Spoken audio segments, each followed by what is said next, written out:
지금 월가가 가장 크게 보는 리스크는 전쟁 그 자체가 아닙니다. 전쟁이 촉발한 에너지 쇼크가 인플레이션과 통화정책의 흐름을 다시 바꿀 수 있다는 점, 바로 그 부분입니다. 먼저 첫 번째 단계입니다. 중동 전쟁이 발생하면 금융시장은 가장 먼저 물리적 리스크를 가격에 반영합니다. 그 핵심이 바로 호르무즈 해협입니다. 미국 에너지정보청 EA에 따르면 이 해협을 통과하는 원유와 석유 제품은 하루 약 2천만 배럴, 이는 전 세계 석유 소비의 약 20%에 해당합니다. 즉 전 세계에서 소비되는 원유 5배럴 중 1배럴이 이 좁은 해협을 지나간다는 의미입니다. 그래서 이 지역에서 통과가 어려워지는 순간 글로벌 유가에는 곧바로 지정학적 프리미엄이 붙습니다. 두 번째 단계입니다. 만약 호르무즈 해협 리스크가 현실화되면 공급 차질은 며칠 단위로 빠르게 확대될 수 있습니다.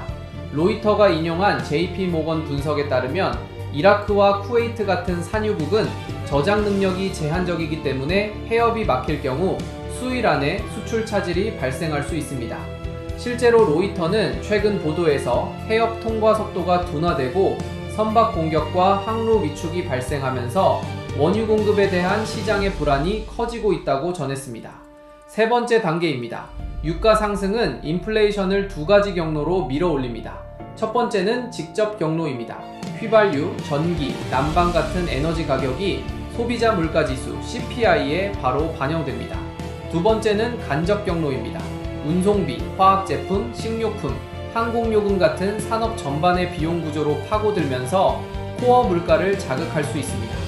그래서 중앙은행은 유가 상승을 종종 일시적인 충격이라고 설명하면서도 그 충격이 오래 지속되면 임금과 서비스 물가로 번지는 2차 파급 효과를 경계합니다. 네 번째 단계입니다. 만약 인플레이션이 다시 고개를 들면 연준의 금리 인하 시계는 늦춰질 가능성이 커집니다. 노이터에 따르면 연준 인사들은 미국 경제의 복원력을 언급하면서도 지정학 리스크가 인플레이션과 성장에 동시에 영향을 줄 수 있어 통화정책 경로의 불확실성이 커졌다고 평가했습니다.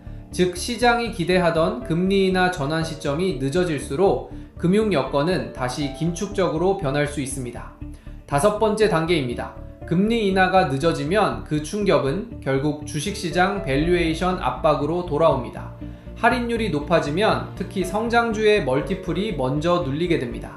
동시에 에너지 가격 상승은 운송, 화학, 소비재 기업들의 비용 구조를 악화시키고 이익 전망도 흔들 수 있습니다. 여기에 위험 회피 심리가 커지면 달러 강세가 나타날 가능성도 있습니다. 이 경우 신흥국에서는 자본 유출, 환율 변동, 달러 부채 부담 증가로 이어지면서 글로벌 금융 스트레스가 확대될 수 있습니다. 하지만 여기서 중요한 변수는 시간입니다. 만약 유가가 단기 급등 후 안정된다면 충격은 제한적일 수 있습니다. 실제로 로이터는 시장이 긴장 완화 가능성과 공급 정상화를 기대하고 있다는 분석도 함께 전했습니다. 하지만 반대로 해협 통과 차질이 몇 주 이상 지속되거나 인프라 피해가 발생하면 유가는 한 단계 더 상승할 가능성이 있습니다. 결국 지금 글로벌 시장이 보고 있는 것은 전쟁 뉴스 자체가 아니라 유가의 수준과 지속 기간입니다. 유가가 오래 높은 수준에 머물수록 인플레이션 재점화 가능성은 커지고 그 순간 연준의 금리 인하 시계는 멈추게 됩니다. 그리고 그 영향은 주식시장과 신흥국 금융시장까지 연쇄적으로 압박하는 구조로 이어질 수 있습니다. 지금 시장이 가장 주목하는 질문은 하나입니다.